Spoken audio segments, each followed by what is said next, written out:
ബഹുമാന്യരായ സഹോദരി സഹോദരന്മാരെ, അള്ളാഹു റബ്ബുൽ ഇസ്സത്തിൻ്റെ കൽപ്പനാ നിർദ്ദേശങ്ങൾ ജീവിതത്തിൻ്റെ മുഴുവൻ മേഖലകളിലും പാലിക്കണമെന്ന് എന്നോടെന്ന പോലെ നിങ്ങളോടും ഉപദേശിക്കുകയാണ്. ഉസൈക്കും വ ഇയ്യായ ബിത്തഖ്വ. 2026 ആയിരിക്കുന്നു.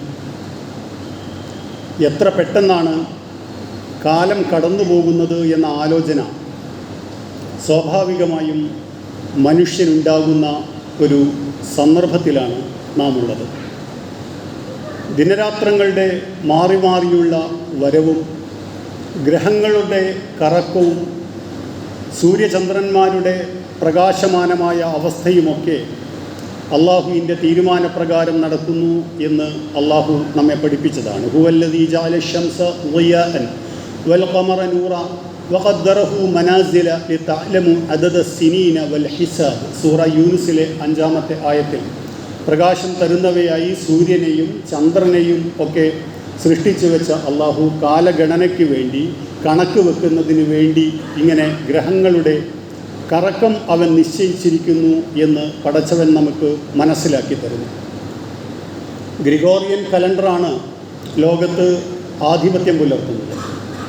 പ്രത്യേകിച്ച് പുതുവർഷം എന്നുള്ളത് നമ്മെ സംബന്ധിച്ചിടത്തോളം വിശ്വാസപരമായ പരിസരത്ത് നിന്ന് ആലോചിക്കുമ്പോൾ സവിശേഷമായ പരിഗണന അർഹിക്കുന്നതാണോ എന്ന് ചോദിച്ചാൽ അല്ല എന്നതാണ് മറുപടി. പക്ഷെ ലോകത്ത് ആധിപത്യം പുലർത്തിക്കൊണ്ടിരിക്കുന്ന പാശ്ചാത്യൻ ജീവിത വീക്ഷണമായതിനാൽ സ്വാഭാവികമായും നേരത്തെ ജൂലിയൻ കലണ്ടറായിരുന്നവർ പിന്നീട് 17-ാം നൂറ്റാണ്ടോടുകൂടി അത് ഗ്രിഗോറിയൻ കലണ്ടറിലേക്ക്, പോപ്പ് ഗ്രിഗറി 13-ാമൻ്റെ തീരുമാനപ്രകാരം ഗ്രിഗോറിയൻ കലണ്ടറിലേക്ക് മാറുന്നു. പിന്നീട് 200 വർഷങ്ങൾക്ക് ശേഷം കത്തോലിക്ക ചർച്ചും ചർച്ച് ഓഫ് ഇംഗ്ലണ്ടും തമ്മിലുള്ള നിരവധി തർക്കങ്ങൾക്ക് ശേഷം ഇംഗ്ലണ്ട് ഇത് തങ്ങളുടെ കലണ്ടറായി അംഗീകരിക്കുന്നു. ഇംഗ്ലണ്ടാണ് നമ്മളെ കോളനിയാക്കിയത് എന്നുള്ളത് കൊണ്ട് നമ്മുടെ കലണ്ടറും ഗ്രിഗോറിയൻ കലണ്ടറായി മാറുന്നു. അതിനാൽ നമ്മൾ ആഗ്രഹിച്ചാലും ഇല്ലെങ്കിലും അതിനുള്ളിലും കീഴിലുമാണ് നമ്മുടെ ജീവിതം മുന്നോട്ട് പോയിക്കൊണ്ടിരിക്കുന്നത്. മനുഷ്യൻ്റെ ഒരു സ്വഭാവമാണ് പലപ്പോഴും നമ്മൾക്ക് ഇത്തരം സന്ദർഭങ്ങൾ വരുമ്പോൾ ചില ആലോചനകൾ ഉണ്ടാവുക എന്നുള്ളത്. അതിനാൽ നമ്മുടെ ജീവിതത്തെക്കുറിച്ച് ആലോചിക്കാനുള്ള ഒരവസരം കൂടിയായി നമ്മൾ ഇത് ഉപയോഗപ്പെടുത്തേണ്ടതുണ്ട് എന്നാണ് എനിക്ക് നിങ്ങളോട് പറയാനുള്ളത്. വർഷവും വയസ്സും ഒന്ന് കൂടി, പക്ഷേ അതിനർത്ഥം കർമ്മത്തിനുള്ള കാലം 365 ദിവസങ്ങൾ നമ്മളുടെ ആയുസ്സിൽ നിന്ന് കുറവ് വന്നിരിക്കുന്നു എന്നാണ്. ആ ഖേദത്തിലും സങ്കടത്തിലും ജീവിതം മുന്നോട്ട് നയിക്കുകയല്ല. അൽഹംദുലില്ലാഹ്, പടച്ചവൻ തന്നെ നമ്മളെ പുതിയൊരു വർഷത്തിലേക്ക് 2026 എത്തിച്ചിരിക്കുന്നു എന്നാണ് നാം കരുതേണ്ടതും പറയേണ്ടതും. നിങ്ങൾ ഏതൊരു കാര്യത്തിന് അള്ളാഹുവിനെ സ്തുതിക്കുന്നുവോ അതിനേക്കാൾ മികച്ചത് അവൻ നിങ്ങൾക്ക് തരും. അള്ളാഹുവിൻ്റെ ഹബീബായ റസൂൽ സ്വല്ലല്ലാഹു അലൈഹി വസല്ലമ നമ്മെ പഠിപ്പിച്ച പാഠമാണ്. ഓർക്കണം ജീവിതത്തിൻ്റെ എല്ലാ സന്ദർഭങ്ങളിലും അത്. അതിനാൽ ഒരിക്കൽ കൂടി അൽഹംദുലില്ലാഹ്. കാരണം നമ്മളോടുകൂടി 2025 തുടങ്ങുമ്പോൾ ഉണ്ടായിരുന്ന പലരും ഇന്നില്ല. 2026 എന്തായാലും ഉണ്ടാകും എന്ന് നമ്മൾ വിചാരിച്ചിരുന്നവർ 2025 അവസാന ദിവസങ്ങളിൽ അപ്രതീക്ഷിതമായി നമ്മളിൽ നിന്ന് കടന്നുപോയ അനുഭവങ്ങൾ നമുക്കുണ്ട്. അതിനാൽ പടച്ചവൻ നമുക്ക് ഒരിക്കൽ കൂടി അവസരം തന്നിരിക്കുന്നു എന്ന് നന്ദിപൂർവ്വം ഓർക്കേണ്ടുന്ന ഒരു സമയമാണ്. സാധാരണ ഇത്തരം സന്ദർഭങ്ങളിൽ സ്കൂൾ വിദ്യാർത്ഥികളൊക്കെ ന്യൂ ഇയർ റെസല്യൂഷനെക്കുറിച്ച് സംസാരിക്കാറുണ്ട്. പുതിയ വർഷം, പുതിയ കാലം, ചില തീരുമാനങ്ങളൊക്കെ എടുത്ത് നമ്മൾ മുന്നോട്ട് പോകാറുണ്ട്. പക്ഷെ മനുഷ്യജീവിതത്തിലെ പലപ്പോഴുമുള്ള അവസ്ഥ അങ്ങനെ എടുക്കുന്ന തീരുമാനങ്ങളൊന്നും പലപ്പോഴും കൺസിസ്റ്റൻസിയോടുകൂടി, സ്ഥൈര്യത്തോടും നൈരന്തര്യത്തോടും കൂടി തുടർന്നു കൊണ്ടുപോകാൻ നമ്മൾക്ക് കഴിയാറില്ല എന്നുള്ളതാണ്. പക്ഷെ മനുഷ്യൻ്റെ സ്വഭാവം ഏറ്റവും കൂടുതൽ അറിയുക കാരുണ്യക്കടലായ അള്ളാഹുവിനാണ് എന്നതിനാൽ നേരത്തെ എടുത്തുപോയ പ്രതിജ്ഞകൾ പാലിക്കാൻ കഴിഞ്ഞില്ലല്ലോ എന്നാലോചിച്ച് സങ്കടപ്പെടേണ്ടവരല്ല നമ്മൾ. ലാത്തത്തിന് തൂങ്ങി റഹ്മത്തില്ല. അള്ളാഹുവിൻ്റെ അനുഗ്രഹത്തെ ചൊല്ലി, അവൻ്റെ കാരുണ്യത്തെ ചൊല്ലി നിങ്ങൾ ഒരിക്കലും നിരാശരായി കൂടാത്തതാണ്. അതിനാൽ ഇനി അങ്ങോട്ട് എങ്ങനെ കഴിഞ്ഞുപോയ കാലങ്ങളിൽ നിന്ന് എന്തൊക്കെ മാറ്റങ്ങൾ ഞാൻ എൻ്റെ ജീവിതത്തിൽ ഉണ്ടാക്കണം എന്ന് ആലോചിക്കേണ്ടതുണ്ട്. എനിക്ക് പടച്ചവൻ തന്ന ഈ സമയം വെച്ച് എൻ്റെ വ്യക്തി ജീവിതത്തിൽ എന്ത് മാറ്റങ്ങളാണ് ഞാൻ ഉണ്ടാക്കേണ്ടത്? ഞാൻ ജീവിച്ചു കൊണ്ടിരിക്കുന്ന സമൂഹത്തിൻ്റെ ഭാഗം എന്നുള്ള രീതിയിൽ ഞാൻ ജീവിക്കുന്ന സമയത്ത് ഈ ഭൂമിയെ ഒരു മെച്ചപ്പെട്ട സ്ഥലമാക്കാൻ എനിക്ക് എന്ത് സംഭാവനകളാണ് അർപ്പിക്കാൻ കഴിയുക? അതുവഴി ജന്നാത്തുൽ ഫിർദൗസിലേക്കുള്ള എൻ്റെ യാത്ര കുറേ കൂടി എളുപ്പവും സുഗമവുമാക്കാൻ എനിക്ക് എങ്ങനെയാണ് കഴിയുക എന്നാണ് ആലോചന വേണ്ടത്. വീണ്ടും ഒരു പുതിയ വർഷം നമ്മളെ ഓർമ്മിപ്പിക്കുന്നത് നമുക്ക് ഒരല്പം കൂടി ദൃഢനിശ്ചയവും നൈരന്തര്യവും ആവശ്യമുണ്ട് എന്നുള്ളതാണ്. അതിനാൽ ഒരുപക്ഷെ കഴിഞ്ഞ വർഷം എടുത്തതാണെങ്കിൽ പോലും പ്രതിജ്ഞകൾ നമ്മൾ പുതുക്കിക്കൊണ്ടിരിക്കുക. ഇന്നല്ലദീന ഖാലു റബ്ബുനല്ലാഹു സുമ്മസ്തഖാമു, ഇസ്തിഖാമത്തിനെ കുറിച്ച് നമ്മളുടെ ഒരു മുഅ്മിനുകളായ ആളുകൾക്കുണ്ടായിരിക്കേണ്ട വിശ്വാസികളായ ആളുകൾക്കുണ്ടായിരിക്കേണ്ട ഒരു ഗുണമായി വിശുദ്ധ ഖുർആൻ പരിചയപ്പെടുത്തുന്ന ഒരു കാര്യമാണ് ദൃഢനിശ്ചയവും നൈരന്തര്യവും എന്ന് പറയുന്നത്. സ്റ്റെഡ്ഫാസ്റ്റഡ്നെസ്, അതുപോലെ തന്നെ കൺസിസ്റ്റൻസി. ഈ രണ്ട് ഗുണങ്ങളും നമുക്ക് ഉണ്ടായേ പറ്റും. വീഴ്ചകൾ ഒരുപക്ഷെ നമ്മൾക്ക് സംഭവിക്കാം, പക്ഷേ ആലോചനകളെ ഇല്ലാതെ പോകുന്നതാണ് വലിയ വീഴ്ച എന്നുള്ളത് നാം അറിയണം. അള്ളാഹു പറയുന്നു സൂറ ഫുസ്സിലത്തിൽ, സാധാരണയായി നാം ഇവിടെ പാരായണം ചെയ്യാറുള്ള ഭാഗത്ത്, ഇന്നല്ലദീന ഖാലു റബ്ബുനല്ലാഹ്, അള്ളാഹു ആണ് എൻ്റെ റബ്ബ് എന്ന് പറഞ്ഞുകൊണ്ട് വിശ്വസിച്ച ആളുകൾ, സുമ്മസ്തഖാമു, പിന്നീട് അവരെന്ത് ചെയ്തു? ആ മാർഗത്തിൽ അവർ സ്ഥൈര്യത്തോടെ അവർ ഉറച്ചു നിന്നു. എന്താണ് അവരുടെ ജീവിതത്തിൽ അവർ അനുഭവിക്കാൻ പോകുന്ന ബെനിഫിറ്റ്?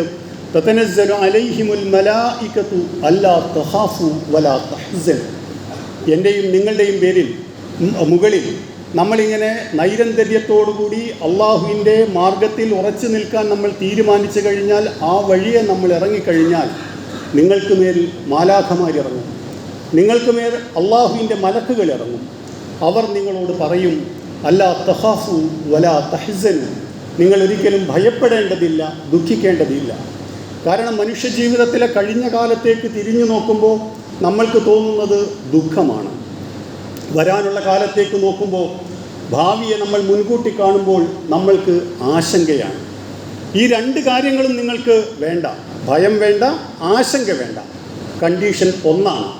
ഇസ്തിഖാമത്തോടുകൂടി, നൈരന്തര്യത്തോടുകൂടി, സ്ഥൈര്യത്തോടുകൂടി, പ്രതിസന്ധികളുണ്ടെങ്കിലും പ്രശ്നങ്ങളുണ്ടെങ്കിലും വളരെ പെട്ടെന്ന് കീഴടങ്ങിക്കൊടുക്കുന്ന ഒരു പ്രവണതയ്ക്ക് പകരം ഞാൻ അള്ളാഹുവിൻ്റെ മാർഗത്തിൽ ഉറച്ചു നിൽക്കുന്നു എന്ന ബോധ്യത്തോടുകൂടി നിങ്ങൾ ജീവിതം മുന്നോട്ട് നയിക്കുക. തീരുന്നില്ല. അബിശറൂ ബിൽ ജന്നത്തില്ലത്തി കുന്തും തുഅദൂൻ, നിങ്ങൾ വാഗ്ദാനം ചെയ്യപ്പെട്ട സ്വർഗത്തെക്കുറിച്ചുള്ള സന്തോഷ വാർത്ത നിങ്ങൾ അറിഞ്ഞുകൊള്ളുക. നഹ്നു ഔലിയാഉകും ഫിൽ ഹയാത്തിദ് ദുനിയ വഫിൽ ആഖിറ, ഈ ലോകത്തും പരലോകത്തും ഞങ്ങൾ നിങ്ങളുടെ കൂട്ടുകാരാണ് എന്ന് പറഞ്ഞുകൊണ്ട്, നിങ്ങൾക്ക് സ്വർഗമുണ്ട് എന്ന് പറഞ്ഞുകൊണ്ട്, നിങ്ങൾ ദുഃഖിക്കേണ്ടതില്ല, വിഷമിക്കേണ്ടതില്ല എന്ന് പറഞ്ഞുകൊണ്ട് അള്ളാഹുവിൻ്റെ മലക്കുകൾ നമ്മുടെ കൂടെയുള്ള ജീവിതയാത്രയിൽ പിന്നെ എന്തിനാണ് നമ്മൾ ആധി കൊള്ളുന്നത് എന്നുള്ളതിനെക്കുറിച്ച് നമ്മൾ ആലോചിക്കണം.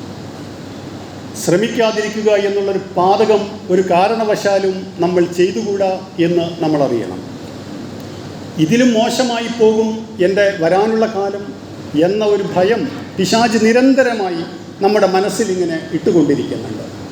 അത് അള്ളാഹുവിനെ സംബന്ധിച്ച് നിങ്ങളുടെ പ്രതീക്ഷ കെടുത്തുന്ന വർത്തമാനമാണ്. ഒരുപക്ഷെ നമ്മുടെ പ്രായം ഒരുപാട് മുന്നോട്ട് പോയിട്ടുണ്ടാവും. ഇനി ഞാനെന്ത് ചെയ്യാനാണ്?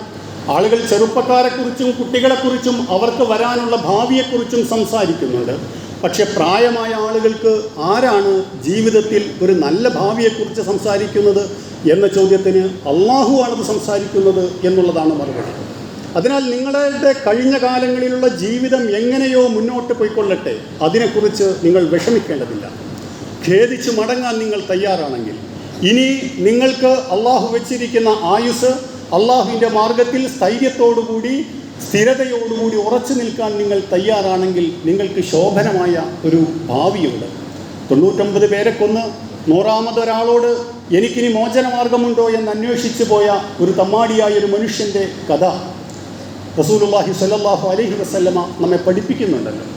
അങ്ങനെ 100-മത്തെ ആളും നിങ്ങൾക്കിനി തൗബയില്ല, പശ്ചാത്താപമില്ല എന്ന് പറഞ്ഞു കഴിഞ്ഞപ്പോൾ അയാളെ കൊല്ലുന്നു. അങ്ങനെ വീണ്ടും ഇനി ആരെങ്കിലും എനിക്കൊരു തുറവി, എനിക്കൊരു മാർഗം, മോചനം തരാനുള്ള ആരെങ്കിലും ഉണ്ടാകുമോ, പ്രതീക്ഷ തരാനുള്ള ആരെങ്കിലും ഉണ്ടാകുമോ എന്നന്വേഷിച്ച് അയാൾ നടക്കുമ്പോൾ അയാൾ മരിക്കുന്നു എന്നാണല്ലോ കഥ.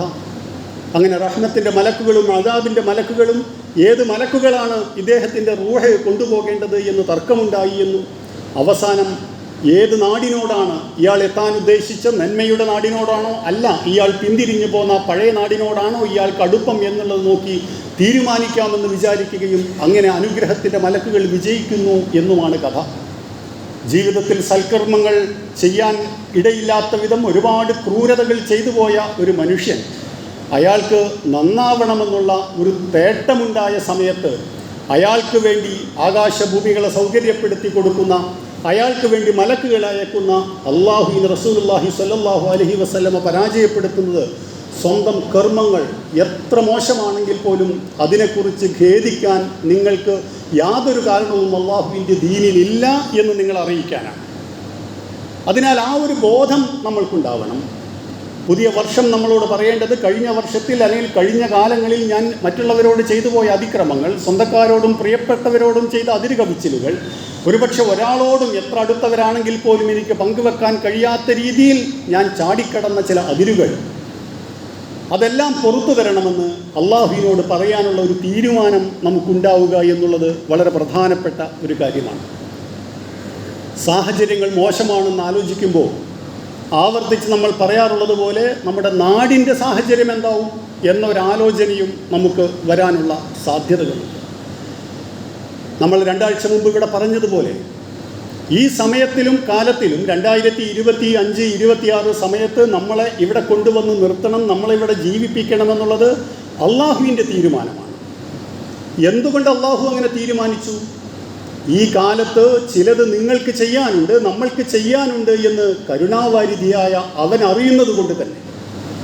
അതിനാൽ സാഹചര്യങ്ങളെ വീക്ഷിക്കുകയും അതിലെന്താണ് തനിക്കുള്ള റോള് എന്ന് പരിശോധിക്കുകയും ചെയ്യുക എന്നുള്ളത് വളരെ പ്രധാനപ്പെട്ട ഒരു കാര്യമാണ്. അതിൽ ലോകത്തെ മുഴുവൻ മോചിപ്പിക്കാൻ അള്ളാഹു ഒരാളെയും ഏൽപ്പിച്ചിട്ടില്ല. നമ്മൾ ഏൽക്കാൻ കഴിയാത്ത കാര്യങ്ങൾ നമ്മൾ ഏൽക്കേണ്ടതില്ല. ഫലസ്തീൻ പ്രശ്നം പരിഹരിച്ച് നിങ്ങളിങ്ങ് വരാവൂ, ഇന്ത്യൻ മുസ്ലിങ്ങളുടെ അവസ്ഥ മെച്ചപ്പെടുത്തിയേ നിങ്ങളിങ്ങ് വരാവൂ എന്നതല്ല. പകരം നേരിട്ട് കൊണ്ടിരിക്കുന്ന ഈ സാഹചര്യത്തിൽ അനുകൂലമല്ല എന്ന് നിങ്ങൾക്ക് തോന്നിയിരുന്നൊരു ഘട്ടത്തിൽ വരാനുള്ളൊരു കാലത്ത് ഒരു നല്ല കാലം വരും എന്നുള്ള പ്രതീക്ഷയിൽ എന്നിൽ പ്രതീക്ഷയർപ്പിച്ചുകൊണ്ട് നിങ്ങളെന്ത് ചെയ്തു? ഈ ചോദ്യമാണ് യഥാർത്ഥത്തിൽ അള്ളാഹു നമ്മോട് ചോദിക്കാനിരിക്കുന്നത്. ആ ചോദ്യത്തെ നേരിടാൻ കഴിയണമെന്നുണ്ടെങ്കിൽ നമ്മൾക്ക് പ്രകടമായി ഒറ്റനോട്ടത്തിൽ മോശമെന്ന് തോന്നുന്ന സാഹചര്യം യഥാർത്ഥത്തിൽ അനുകൂലമായി കൊണ്ടിരിക്കുകയാണ് എന്നുള്ള തിരിച്ചറിവ് നമ്മൾക്കുണ്ടാവുക. 2025 നമുക്ക് നൽകേണ്ടുന്ന പാഠം അതാണ് എന്നാണ് എനിക്ക് നിങ്ങളോട് പറയാനുള്ളത്. വെറുപ്പിൻ്റെ അന്തരീക്ഷം ഇങ്ങനെ നിരന്തരമായി ഉണ്ടായിക്കൊണ്ടിരിക്കുന്നു. ഭരണകൂടം തന്നെ തങ്ങളുടേതായ വെറുപ്പ് നിരന്തരമായി പ്രചരിപ്പിച്ചു കൊണ്ടിരിക്കുന്നു. മൂന്നാമത്തെ ഒരു ടേം കൂടി കിട്ടുന്ന ഒരവസ്ഥ ഇവിടെ ഉണ്ടായിക്കഴിഞ്ഞിരിക്കുന്നു. കുറേ കാലങ്ങൾക്ക് മുമ്പ് നമ്മൾക്ക് ആലോചിക്കാൻ കഴിയാത്ത രീതിയിലുള്ള വിരോധം മുസ്ലിങ്ങളായ ആളുകളോട്, അവരുടെ വിശ്വാസത്തോട്, അവർ പവിത്രമായി കരുതുന്ന എന്തിനോടും പ്രകടിപ്പിക്കപ്പെടുന്ന ഒരന്തരീക്ഷം നമ്മുടെ രാജ്യത്ത് ഉണ്ടാകുന്നു. അതിനാൽ ഇതിനേക്കാൾ മോശമാകും എന്ന് നമ്മൾ വിചാരിക്കുന്നു. അല്ല, ഈ വിരോധവും ഈ പ്രശ്നവുമൊക്കെ മുസ്ലിങ്ങളെ മാത്രം ബാധിക്കുന്നതാണ് എന്നാണ് വിചാരിച്ചിരുന്നത്. പക്ഷേ നമ്മൾ മനസ്സിലാക്കേണ്ടതുണ്ട്, വിശുദ്ധ ഖുർആൻ പഠിപ്പിക്കുന്ന ജനതതികളുടെ ചരിത്രത്തിൽ നിന്ന് നമുക്കുള്ള പാഠം എന്ന് പറയുന്നത് മനുഷ്യൻ്റെ ഫിത്രത്തിന്, മനുഷ്യൻ്റെ ശുദ്ധപ്രകൃതിക്ക് വിരുദ്ധമായിട്ടുള്ള സംഗതിയാണ് വെറുപ്പ്, വിദ്വേഷം എന്ന് പറയുന്നത് ഏതൊരാളോടായി കഴിഞ്ഞാൽ. അതിനാൽ അത് ഏതെങ്കിലും ഒരു കൂട്ടർക്കെതിരിൽ മാത്രം നിലകൊള്ളുന്ന അവസ്ഥയുണ്ടായിക്കൂടാ. അതിൻ്റെ സന്തതികളെ തന്നെ കൊന്നു തിന്നും എന്നുള്ളത് ഒരു ഭാഷാ പ്രയോഗമല്ല, മനുഷ്യ ചരിത്രത്തിൽ എപ്പോഴും സംഭവിക്കുന്നതാണ്. അതിനാൽ മുസ്ലിങ്ങളായ ആളുകൾ ആൾക്കൂട്ടക്കൊലയ്ക്ക് വിധേയരായിക്കൊണ്ടിരുന്നപ്പോൾ, അവർ ട്രെയിനുകളിൽ നിന്ന് വലിച്ചെറിയപ്പെട്ടപ്പോൾ, അവരുടെ ആളുകളുടെ വേഷവിധാനങ്ങൾ വലിച്ചൂരപ്പെട്ടപ്പോൾ ആളുകൾ വിചാരിച്ചു ഇത് മുസ്ലിങ്ങളായ ആളുകളെ മാത്രം ബാധിക്കുന്നതാണ് എന്നല്ല. അതിനുശേഷം ബാധിക്കാൻ സാധ്യതയുള്ള ആളുകൾ പോലും ശത്രുവിൻ്റെ പക്ഷത്ത് ചേർന്നു, കാരണം തങ്ങളിലേക്ക് തങ്ങളുടെ ശ്രദ്ധ തിരിയാതിരിക്കാൻ വേണ്ടി. പക്ഷേ എന്താണ് കഴിഞ്ഞൊരു 1-2 മാസത്തിനുള്ളിൽ സംഭവിച്ചത് എന്ന് നിങ്ങൾ നോക്കൂ. ഒരു നാട്ടുകാർക്ക് നൽകേണ്ടുന്ന ഏറ്റവും പ്രധാനപ്പെട്ട കാര്യമെന്ന് പറയുന്നത് സുരക്ഷയാണ്. റസൂലുള്ളാഹി സ്വല്ലല്ലാഹു അലൈഹി വസല്ലമ ഇസ്ലാം ദീൻ ഒരു വ്യവസ്ഥയായി വരുമ്പോൾ അതിൻ്റെ പ്രത്യേകതയായി പറഞ്ഞത് സ്വതന്ത്രയായി സ്ത്രീകൾക്ക് യാത്ര ചെയ്യാൻ കഴിയുന്നൊരു സാഹചര്യം അറേബ്യൻ മരുഭൂമിയിലുണ്ടായിത്തീരുമെന്നാണ്. ആ സാഹചര്യം നമ്മുടെ നാട്ടിൽ ഇല്ലാതായി പോകുന്നു. ഏത് ജാതിയിലും മതത്തിലും പെട്ട ആളെ ബംഗ്ലാദേശിയാണ് എന്ന് വിചാരിച്ചു കഴിഞ്ഞാൽ അയാളെ കൊല്ലാനുള്ളൊരു ലൈസൻസ് നാട്ടിൽ ആർക്കും ഏത് തെമ്മാടികൾക്കും ഉണ്ടാകുന്ന ഒരവസ്ഥയുണ്ടാകുന്നു. ഒരാളുടെ കണ്ണൽപ്പം ചെറുതായി പോയി കഴിഞ്ഞാൽ, അയാളുടെ മൂക്കൽപ്പം ചപ്പിയതായി കഴിഞ്ഞാൽ അയാൾ നോർത്ത് ഈസ്റ്റിൽ നിന്നുള്ള ആളാണോ അല്ലയോ എന്ന് പരിഗണിക്കാതെ ചൈനക്കാരനാണ് എന്ന് പറഞ്ഞുകൊണ്ട് അയാളെ തല്ലിക്കൊല്ലാമെന്ന് വിചാരിക്കുന്ന ഒരു അന്തരീക്ഷം ഉണ്ടാകുന്നു. ഈ ഭയത്തിൻ്റെ അന്തരീക്ഷത്തിൽ നിന്ന് ഒരാൾക്കും മോചനമില്ല എന്നുള്ള പാഠമാണ് നമ്മൾ പഠിപ്പിക്കപ്പെടുന്നത്. ക്രിസ്മസിൻ്റെ ആഘോഷങ്ങളുമായി ബന്ധപ്പെട്ട് എന്താണ് ലോകരാഷ്ട്രങ്ങളുടെ മുന്നിൽ നമ്മൾ നാണം കെട്ടുപോകുന്ന രീതിയിൽ സുരക്ഷാ ഭീഷണി നമ്മുടെ നാട്ടിലുണ്ടാകുന്നു. കേവലം 2% വരുന്നൊരു മതന്യൂനപക്ഷത്തിന് അവരുടെ ആഘോഷങ്ങൾ നടത്താൻ കഴിയുന്നില്ല എന്നുള്ളത് മാത്രമല്ലല്ലോ, ഏതാഘോഷങ്ങളും ഉണ്ടാകുന്നത് നമുക്കറിയാം. അതുമായി ബന്ധപ്പെട്ട വലിയൊരു മാർക്കറ്റ് ഡെവലപ്പ് ചെയ്യപ്പെടുന്നുണ്ട്, ഒരു ബിസിനസ് ഉണ്ടാകുന്നുണ്ട്. എന്ന് പറഞ്ഞാൽ ഒരു കൂട്ടർ ആക്രമിക്കപ്പെടുമ്പോൾ അവർ മാത്രമല്ല, അവരുമായി ചുറ്റിപ്പറ്റി അല്ലെങ്കിൽ അവർ പൊതുവാക്കി മാറ്റിയ ആഘോഷത്തിൻ്റെ ബിസിനസ്സിൻ്റെ ഒരു അന്തരീക്ഷം കൂടി തകർക്കപ്പെടുന്നു. എന്ന് പറഞ്ഞാൽ ജനങ്ങളുടെ ജീവന് മാത്രമല്ല സ്വത്തിനും സുരക്ഷയില്ലാത്ത ഒരവസ്ഥയുണ്ടാകുന്നുണ്ട്. അതിനാൽ ഒരിക്കലും ഈ കാര്യം അധികം കാലം മുന്നോട്ട് പോകാൻ സാധ്യമല്ല. അത് ഏതെങ്കിലും ഒരു പവർ സെൻറ്ററിനെ കുറിച്ചല്ല ഞാൻ നിങ്ങളോട് പറയുന്നത്. പകരം വെറുപ്പ് ആദർശമാക്കിക്കൊണ്ട്, ആശയമാക്കിക്കൊണ്ട് ഒരു രാജ്യത്തിന് മുന്നോട്ട് പോകാൻ, ഒരു സമൂഹത്തിന് മുന്നോട്ട് പോകാൻ കഴിയുകയില്ല എന്നുള്ളത് തീർച്ചയായും. ഈവൻ നമ്മുടെ കുടുംബങ്ങളിൽ പോലും സഹോദരന്മാർ തമ്മിലുള്ള, ആദ്യം അയൽക്കാർ തമ്മിലുള്ള പരസ്പര ശത്രുത പിന്നീട് സഹോദരങ്ങൾ തമ്മിലുള്ള ശത്രുതയായി മാറുന്നത് നമ്മൾ കാണുന്നുണ്ട്. സംഘടനകൾക്കും കമ്മിറ്റികൾക്കുമിടയിൽ അന്യരോടുള്ള വിരോധം സ്വന്തക്കാരോടുള്ള വിരോധമായി മാറുന്നത് നമ്മൾ കാണുന്നുണ്ട്. ഇത് രാജ്യം പോലുള്ള വലിയ ഒരു ഫ്രെയിംവർക്കിൽ സംഭവിക്കുമ്പോൾ ഇതിനേക്കാൾ ഗുരുതരമായ പ്രത്യാഘാതങ്ങൾ ഉണ്ടാകും. അതിനാൽ മുസ്ലിം സമൂഹത്തെ സംബന്ധിച്ചിടത്തോളം, ഇന്ത്യയിലെ മുസ്ലിം സമൂഹത്തെ സംബന്ധിച്ചിടത്തോളം നിരാശയുടേതല്ല വഴികൾ.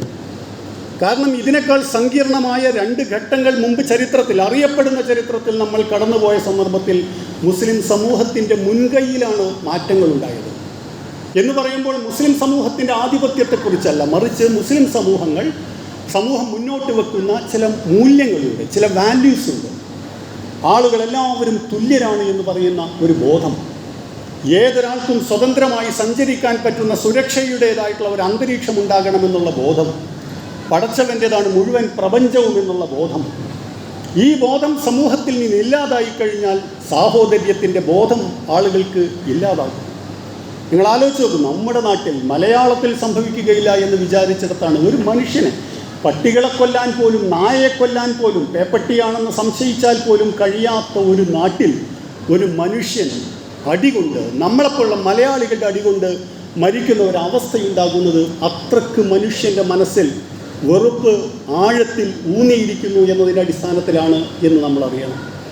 1857 ഒന്നാം സ്വാതന്ത്ര്യ സമരം മുസ്ലിങ്ങളായ ആളുകൾ, ഉലമാക്കളായ ആളുകൾ, നിങ്ങളതിൻ്റെ ചരിത്രം പഠിക്കണം. വി.ഡി. സവർക്കർ അടക്കം എഴുതിയ അതിൻ്റെ ചരിത്രത്തിൽ പറയുന്നത് എങ്ങനെയാണ് മുസ്ലിം ഉലമാക്കൾ അവരുടെ മനുഷ്യനൊരാളുടെയും അടിമയായിക്കൂടാ എന്ന ബോധത്തിൽ നിന്നുകൊണ്ട് ഒന്നാം സ്വാതന്ത്ര്യ സമരത്തിന് കമ്പനി ഭരണത്തിൽ നിന്ന് നമ്മളെ രക്ഷിക്കാൻ വേണ്ടി മുന്നോട്ട് വന്നത് എന്ന് നമ്മൾ അറിയണം. രണ്ടാമത്, ഇന്ത്യക്ക് സ്വാതന്ത്ര്യം കിട്ടുന്ന ഒരവസ്ഥയിലേക്ക് എത്തിച്ചേരുന്നതിൽ ഖിലാഫത്ത് മൂവ്മെൻറ്റിൻ്റെ, നിസ്സഹകരണ പ്രസ്ഥാനത്തിൻ്റെയൊക്കെ പങ്കെന്തായിരുന്നു, അതിൽ ഉലമാക്കളുടെ പങ്കെന്തായിരുന്നു, വിശ്വാസപരമായ മുസ്ലിങ്ങളുടെ പങ്കെന്തായിരുന്നു എന്ന് നമ്മൾ അറിയുന്നിടത്താണ് ഈ വാല്യൂസ് നമ്മുടെ സമൂഹത്തെ സ്വാധീനിക്കേണ്ടതുണ്ട്, ഇതിൽ നിന്നൊരു തുറവി സാധ്യമാകണമെങ്കിൽ എന്ന് നമ്മൾ തിരിച്ചറിയുക. അതിനാൽ നിരന്തരമായി അള്ളാഹുവിൻ്റെ ദീനിനെക്കുറിച്ച്, അള്ളാഹുവിൻ്റെ ദീനിന് ഇത്തരം സന്ദർഭങ്ങളിൽ പറയാനുള്ള കാര്യങ്ങളെക്കുറിച്ച് അറിയുക എന്നുള്ളത് പ്രധാനമാണ്.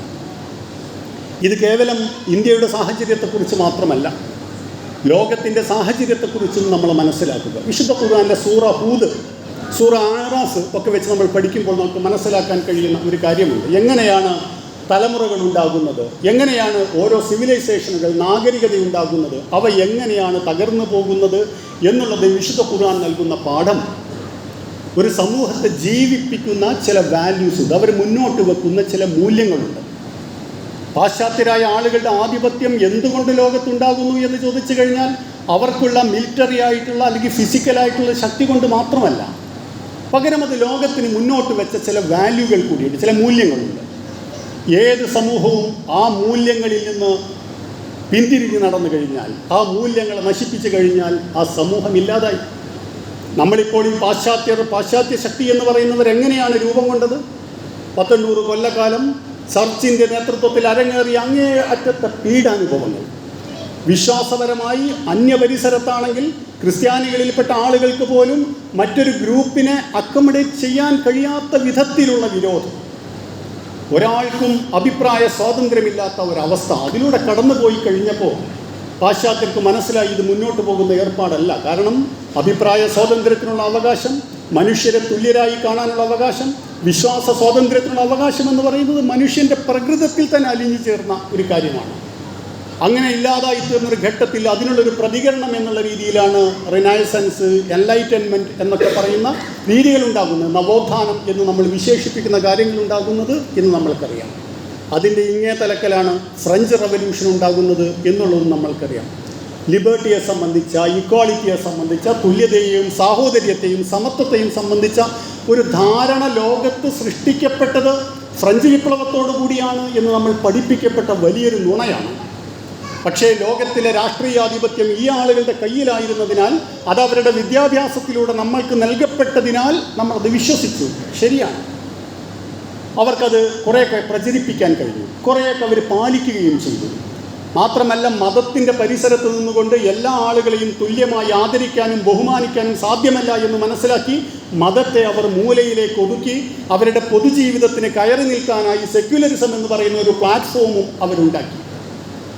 പക്ഷെ അതിൻ്റെ 300 കൊല്ലത്തെ അനുഭവം നമ്മൾ തിരിഞ്ഞു നോക്കുമ്പോൾ നമുക്ക് മനസ്സിലാക്കാൻ കഴിയുന്ന കാര്യം എന്താണ്? ഏത് സമത്വത്തെക്കുറിച്ചാണ്, ഏത് സ്വാതന്ത്ര്യത്തെക്കുറിച്ചാണ്, ഏത് സാഹോദര്യത്തെക്കുറിച്ചാണ് സംസാരിക്കുന്നത്? 2025 നമ്മൾ പിന്നിടുമ്പോൾ ലോകത്തിലെ ഏറ്റവും വലിയ ടെലിവൈസ്ഡ് ജനസൈഡ് ലോകം മുഴുവൻ നോക്കി നിൽക്കെ ലോകത്തിലെ മനുഷ്യരെ, നമ്മളെപ്പോലുള്ള മനുഷ്യരെ, കുട്ടികളെ വംശഹത്യ ചെയ്തത് ലോകം മുഴുവൻ കാണുകയാണ്. നേരത്തെ ഇറാഖിലും അഫ്ഗാനിസ്ഥാനിലും ഇത്തരം സംഗതികൾ ഉണ്ടായിട്ടുണ്ട്. പക്ഷേ കുറച്ച് കഴിഞ്ഞു. വെപ്പൺസ് ഓഫ് മാസ് ഡിസ്ട്രക്ഷൻ എന്നൊക്കെ പറയുന്നത് ഇല്ലാത്തതായിരുന്നു, നുണയായിരുന്നു എന്നറിയാൻ 5 മാസമോ 5 വർഷമോ ഒക്കെ എടുത്തു. പക്ഷേ ഇപ്പോഴതല്ലല്ലോ നടന്നുകൊണ്ടിരിക്കുന്നത്. ഇത് സംഭവിച്ചുകൊണ്ടിരിക്കെ ലോകം ചോദിക്കുന്നുണ്ടല്ലോ, വളർന്നു വരുന്ന തലമുറ ചോദിക്കുന്നുണ്ടല്ലോ, നിങ്ങൾ ഏത് സാഹോദര്യത്തെക്കുറിച്ച്, നിങ്ങൾ ഏത് സമത്വത്തെക്കുറിച്ച്, ഏത് സ്വാതന്ത്ര്യത്തെക്കുറിച്ചാണ് സംസാരിക്കുന്നത്? തങ്ങളാണ് ഇതൊക്കെ നൽകിയത് എന്ന് പറയുന്ന ആളുകളുടെ മുഴുവൻ നാടുകളിലും വംശവെറി അതിൻ്റെ അങ്ങേയറ്റത്തെത്തിയിരിക്കുന്നു. അപ്പോൾ ആളുകളൊക്കെ വിചാരിച്ചത് മുസ്ലിങ്ങളായ ആളുകൾക്ക് എതിരിൽ മാത്രമാകുമെന്ന്. അല്ലല്ലോ, ഇന്ത്യക്കാരായ ആളുകൾക്കിടയിൽ കഴിഞ്ഞ മാസത്തിൽ അയർലൻഡിൽ, ഈ മാസം UK യിൽ, ഫ്രാൻസിലൊക്കെ നടന്നുകൊണ്ടിരിക്കുന്ന സംഭവങ്ങൾ നമ്മൾ കാണുകയാണ്. ഞാൻ പറയുന്നത്, ഈ കാലത്തെയും നമ്മൾ അറിയേണ്ടതും കാണേണ്ടതും ഇന്ത്യയിൽ മാത്രമല്ല ലോകത്തിലും ഒരു ചേഞ്ചിൻ്റെ വക്കത്ത് നമ്മൾ നിൽക്കുകയാണ്. കാരണം ഈ സമൂഹത്തെ നിലനിർത്തിയിരുന്ന മൂല്യങ്ങൾ, അവർ അവകാശപ്പെട്ടിരുന്ന മൂല്യങ്ങൾ, അവർ തന്നെ അതിൻ്റെ ഘാതകരായി മാറിയിരിക്കുന്ന സവിശേഷമായൊരു സാഹചര്യമുണ്ട് എന്നുള്ളത് നമ്മൾ മനസ്സിലാക്കുക.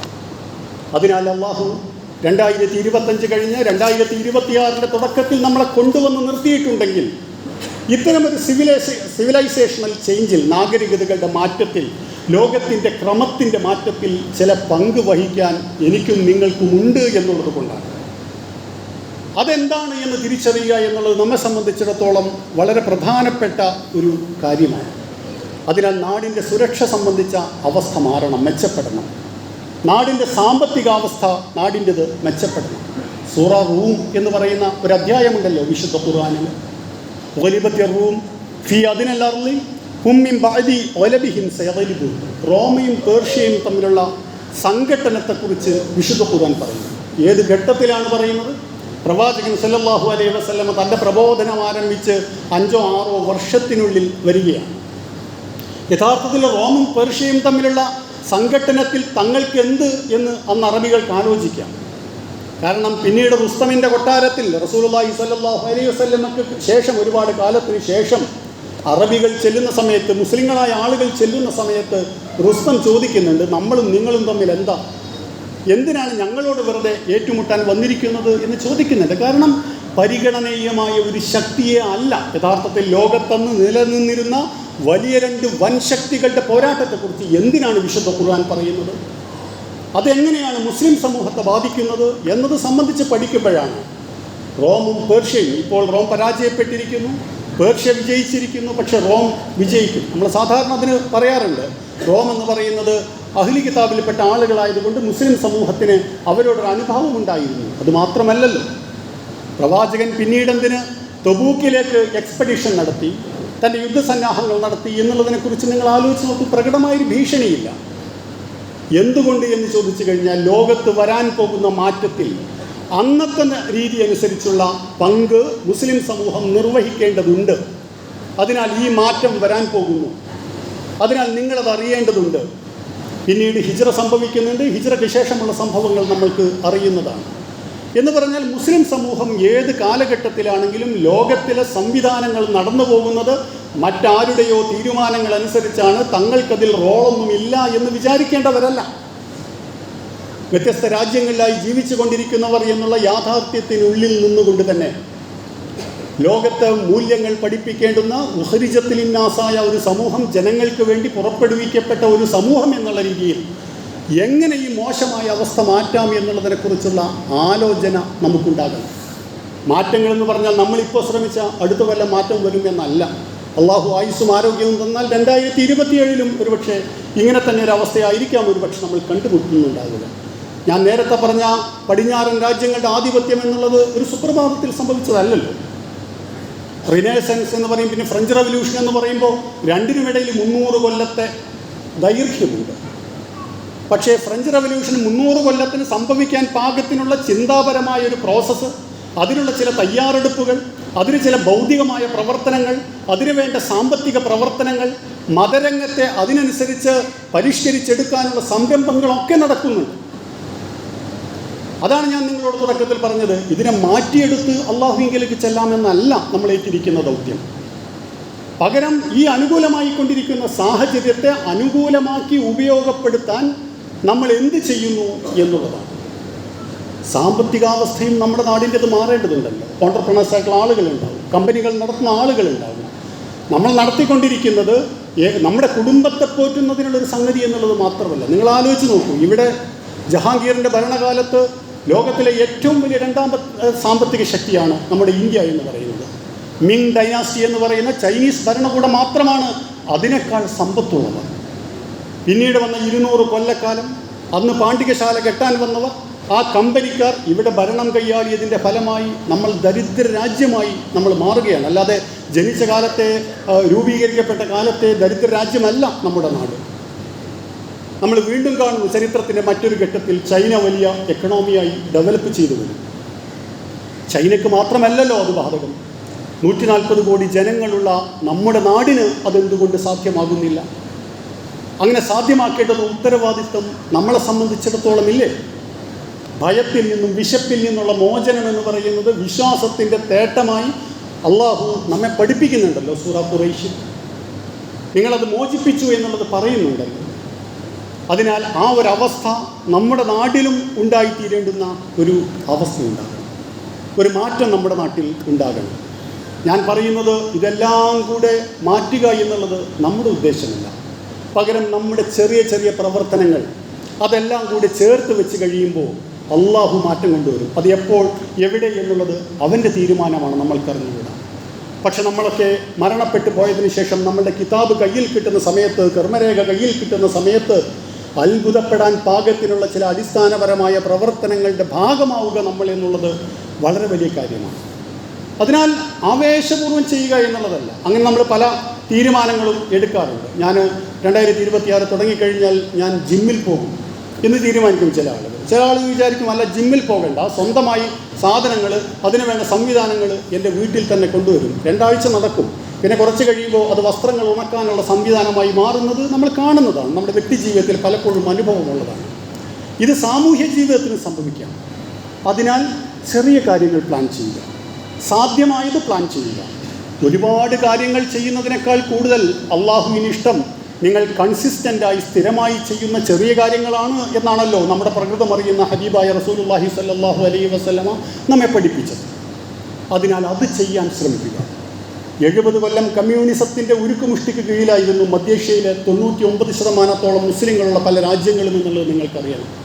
പക്ഷേ 1991 ശേഷം അവസ്ഥ മാറിയപ്പോൾ എങ്ങനെയാണ് ഇസ്ലാം ഈ ഒരു 70 കൊല്ലം ഇല്ലായിരുന്നു എന്ന് തോന്നിക്കുന്ന വിധത്തിൽ തിരിച്ചു വന്നത് എന്ന് ചോദിച്ചു കഴിഞ്ഞാൽ അവിടെയുള്ള ഉമ്മമാർ, അവിടെയുള്ള വല്യുമ്മമാർ ഖുർആൻ അവർക്കറിയുന്നത് കുട്ടികൾക്ക് പകർന്നു കൊടുത്ത് അവരുടെ വീടിൻ്റെ സ്വകാര്യതകളിൽ അത് പകർന്നു കൊടുത്തതിൻ്റെ ഫലമായിക്കൊണ്ടാണ്. അതിനാൽ ഞാൻ ചെറുതാണ്, എൻ്റെ ജീവിത പരിസരം ചെറുതാണ്, ഞാൻ വീട്ടമ്മയാണ്, വല്യുമ്മയാണ് എന്ന് വിചാരിക്കുന്ന ആളുകളെ സംബന്ധിച്ചിടത്തോളം പോലും ഒരു സമൂഹത്തിൻ്റെ മുന്നോട്ടുള്ള പോക്കിൽ, ഒരു സമൂഹത്തിൻ്റെ റിനൈസൻസിൽ, ഒരു സമൂഹത്തിൻ്റെ റീസർജൻസിൽ അവർക്ക് വലിയ പങ്ക് നിർവഹിക്കാനുണ്ട് എന്നുള്ളത് നമ്മളറിയണം. അതിനെക്കുറിച്ച് ആലോചനയ്ക്ക് അങ്ങനെ പങ്ക് നിർവഹിക്കാൻ പാകത്തിന് എന്ത് മാറ്റമാണ് എൻ്റെ വ്യക്തി ജീവിതത്തിൽ ഞാൻ ഉണ്ടാക്കേണ്ടത്, അള്ളാഹുവിനോടുള്ള ബന്ധത്തിൽ എന്ത് മാറ്റമാണ് ഞാൻ ഉണ്ടാക്കേണ്ടത്, അള്ളാഹു നിർബന്ധം പറഞ്ഞ കാര്യങ്ങൾ എൻ്റെ ജീവിതത്തിൽ നിർബന്ധ സ്വഭാവത്തിലുണ്ടോ, അള്ളാഹുവിൻ്റെ റസൂൽ പ്രോത്സാഹിപ്പിച്ച കാര്യങ്ങൾ എൻ്റെ ജീവിതത്തിലുണ്ടോ എന്ന് ആലോചിക്കാനും എന്തെങ്കിലും ഒന്ന് പുതുതായി തുടങ്ങാൻ, ഏതെങ്കിലും ഒരു ദുശ്ശീലം ഇല്ല എന്ന് വെക്കാൻ വേണ്ടുന്ന സന്ദർഭമാണിത്. അള്ളാഹു സുബ്ഹാനഹു വ തആല അത്തരം തീരുമാനങ്ങൾ എടുക്കുകയും സ്ഥൈര്യത്തോടെ മുന്നോട്ട് പോവുകയും ചെയ്യുന്ന ആളുകളുടെ കൂട്ടത്തിൽ നമ്മൾ ഉൾപ്പെടുത്തി അനുഗ്രഹിക്കുമാറാകട്ടെ. നമ്മുടെ ചെറിയ ചെറിയ പ്രവർത്തനങ്ങൾ വഴി നമ്മുടെ നാട്ടിൽ, ലോകത്ത് വലിയ മാറ്റങ്ങൾ ഉണ്ടാക്കാൻ അള്ളാഹു ഉണ്ടാക്കുമാറാകട്ടെ.